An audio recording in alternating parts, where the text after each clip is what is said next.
দীৰ্ঘ সময়লৈ আপুনি সুস্থ হৈ থাকিব বিচাৰে নেকি? 50 বছৰ বয়সৰ পিছতো আপুনি কেনেকৈ সুস্বাস্থ্যৱান হৈ থাকিব?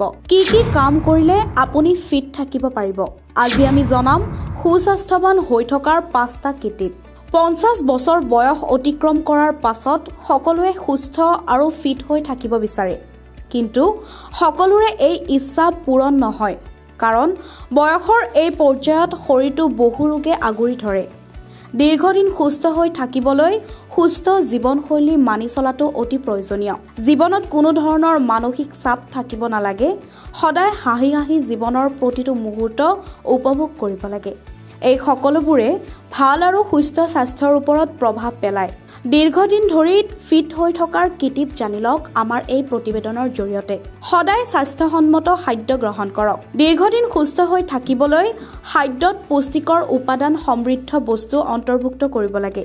ইয়াৰ বাবে দৈনিক খাদ্যত শস্য, মাহজাতীয় শস্য আৰু বাদাম অন্তৰ্ভুক্ত কৰিব লাগে। এই খাদ্যবোৰত বহুতো পুষ্টিকৰ উপাদান থাকে। শাৰীৰিক কাৰ্যকলাপৰ প্ৰয়োজন। শাৰীৰিকভাৱে সক্ৰিয় নহ'লে আপুনি কেৱল মেদবহুলতাৰ বলি হোৱাই নহয়, হাড়, পেশী সকলো দুৰ্বল হ'বলৈ আৰম্ভ কৰিব। লগতে শৰীৰত তেজৰ সোঁত সঠিক নহ'ব। এক প্ৰতিবেদন অনুসৰি দীৰ্ঘায়ু জীৱন যাপনৰ বাবে প্ৰতিদিনে 10,000 খোজ কঢ়াটো অতি প্ৰয়োজনীয়। যিসকল লোকে জিম, তীব্ৰ ৱৰ্কআউট নকৰে তেওঁলোকৰ বাবে ফিট আৰু সক্ৰিয় হৈ থাকিবলৈ খোজ কঢ়া আৰু দৌৰাটো অতি প্ৰয়োজনীয়। ৰ'দত বহিব লাগে।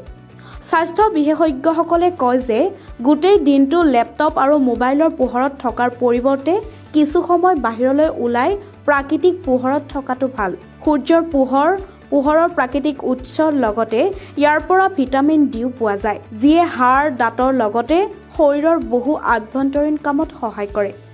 যদি আপুনি হাড়ৰ ৰোগৰ পৰা আঁতৰি থাকিব বিচাৰে তেন্তে ৰাতিপুৱাৰ ৰ'দত আধা ঘণ্টা বহি ভিটামিন ডি গ্ৰহণ কৰিব লাগে। ৰেড মিটৰ পৰা আঁতৰি থাকক।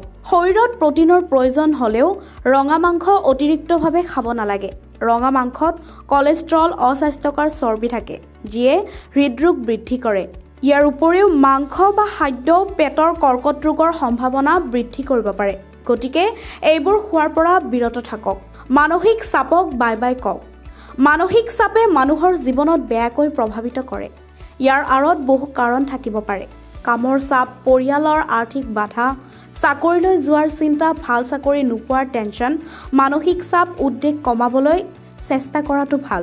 ইয়াৰ বাবে ধ্যান কৰক, লগতে মনক শান্তি দিয়া কাম কৰক।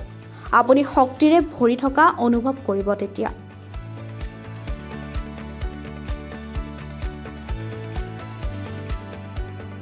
News desk report, Guwahati times.